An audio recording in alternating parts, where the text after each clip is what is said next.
जुम्मे के दिन का वजीफ़ा 5 मिनट का ये वजीफ़ा है रूहानियत का, जो कि पूरी ज़िंदगी आपको फ़ायदा देगा। ये सिर्फ़ एक दफ़ा जुम्मे के दिन ही आपने पढ़ना है।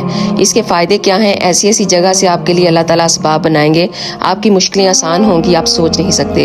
ये इतना कामयाब वजीफ़ा है कि इसको पढ़ते पढ़ते ही आपकी मुश्किलें टल जाएंगी। अगर आपने इसको इस जुम्मे पढ़ा है तो अगले जुम्मे आने तक आपने जो भी दुआएं मांगी होंगी अल्लाह ताला उसको कबूल फरमाएंगे। इसको अपने तक महदूद मत रखिएगा, आगे भी इसको ज़रूर शेयर कीजिएगा। ये वजीफ़ा जो है वो हर तरह की हाजत के लिए है और ये सिर्फ जुम्मे का वजीफ़ा है। चलें वजीफ़ा क्या है वो सुने। जुम्मे के दिन कोई भी वक्त आप निकाल लें, अपने आप को साफ़ सुथरा कर लें और पाक साफ़ जगह पे बैठ जाएं।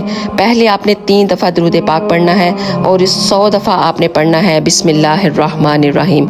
और फिर इसके बाद आपने पढ़ना है या रब्बाना 7 मरतबा आपने इसको पढ़ना है और फिर दुरूद पाक वही पढ़ना है जो आपने सबसे पहले पढ़ा था। ये वजीफ़ा इस दुरूद पाक के साथ ही कंप्लीट हो जाएगा और फिर